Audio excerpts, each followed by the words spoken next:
Thank you for turning to page 121. Today we're going to open something that I just got.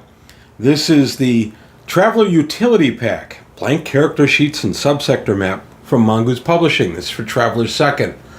This is an item I've been looking at since I got into collecting the Mongoose Second stuff. And I went, do I really need that? Most of this stuff I can just go ahead and download and then print for myself.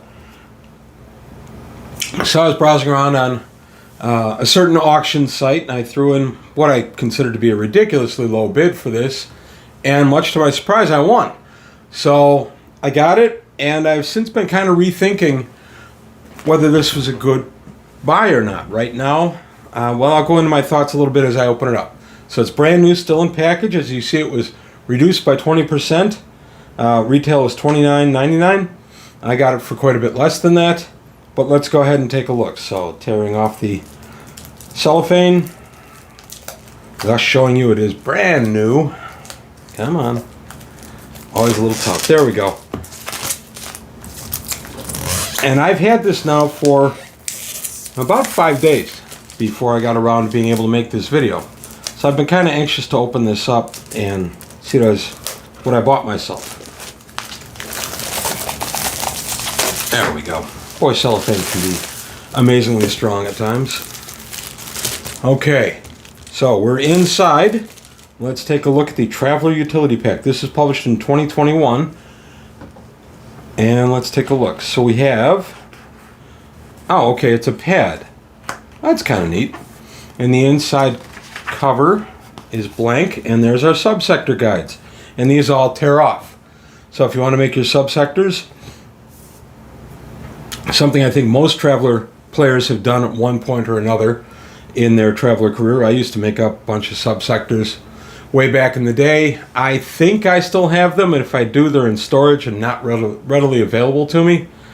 But I may still have some of the originals I did. I don't know. Because some of the stuff I did went into our campaign that was being run by another GM, so it's very possible he ended up with them, and I did not end up with his notes when I took over the campaign. So there we go. So we have a bunch of subsector maps. Now they're double-sided, which is nice. And we get a bunch of them. And we get like 50 of them. That is a lot of subsectors, especially double-sided. You've got 100 subsectors. That's a ton of subsector maps. And then we get the player character sheet. This is based on the character sheet that was new in 2021 and was downloadable from Mongoose. So now we go to my point of why I thought I didn't need this. Heck, I could just download these from Mongoose and print my own. That was a fine thought when I had a printer that was worth half a darn, and then my printer died, and I went ahead and bought a new one that ends up being a piece of garbage. So I don't have a good, reliable printer right now. That made me rethink the utility of this particular pack. Now, I think it's a double-sided player character map, player character sheet. There you go, just like the one you can download off their website. And I think that sheet has changed a little bit since then. But I actually like this sheet. This is the one that I started my players using a couple of years ago, and it's the one we've all gotten used to. So I'm kind of excited that I got these, and I have a bunch. I think it's like 50 and 50. So 50 subsector maps, 50 character sheets. If I had done this, I think I would have done 75 player character sheets and only 25 subsector maps. Because again, these are double-sided. I'm never going to use all of these, but I will use some. And there will be times when I'm going to hand draw one, maybe as a partial subsector map. Maybe there's some hidden location that some profit can be had, that kind of thing. So I can definitely see where I would use this. And as I said, having an unreliable printer, that makes this a little more friendly for me. And the other thing is, when I consider the printer costs, the ink costs, this actually ended up being a bargain. I got it for less than retail, and I think I ended up getting kind of a good deal. So I will be using these. They also have the Rulebook 1 picture underneath. You can just barely make that out. I personally hate that because it makes it harder for me to read. In this case, because everything is more or less black and white with just some red lettering, it's not that bad. But sometimes this background stuff can be so obnoxious that it kind of takes over the thing. Role-playing games, especially in the 80s and 90s, when they were really worrying about the availability of copy machines, which had become more prevalent by the late 80s, they were purposely putting stuff beneath it that made it harder to copy. And personally, I never liked that. I understand why they did it, but I never ever agreed with it. And this is another one. That's fine. I can deal with it, but it wouldn't have been my choice. But in any case, so I end up with a bunch of player character sheets, and I end up with a bunch of subsector sheets. Not bad, and like I said, for someone who has no access, ready access to a copier or a reliable printer, this ended up being kind of a good acquisition. And I was not expecting that outcome. As I was thinking about this video and I was going to make the video itself, I was thinking, I kind of saw this as kind of a waste, and I really didn't want it. And I've since rethought my position, and I'm actually kind of excited to have this out.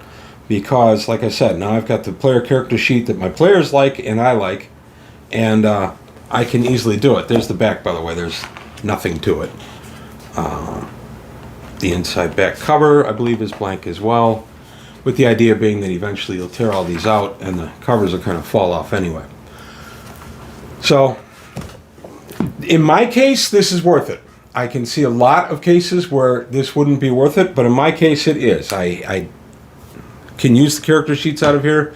I've already thought of one or two uses for some of the subsector maps, like I said, as an adventure hook, some crudely drawn subsector maps showing a place where maybe an old shipwreck was found or something like that for the players to go out on. I thought that could be a pretty good adventure hook. And having all these sheets available for my campaigns, I like that too. In the new campaign I used a different character sheet. I think it's the one that's available now on Mongoose's site. And my players did not like it as much. They're kind of hooked on this sheet. And even though the other sheet was organized a little bit better, I kind of like this one too. It's just how I am. You can fold this in half and make it a little folio for your characters. So it's only pamphlet sized like the old character sheets used to be. I think that's a nice callback to Classic Traveler, and I do like it. So there you have it. A quick look at the utility pack from Mongoose Traveler. Is it a must-have? No. Is it something you need if you have a reliable printer? No.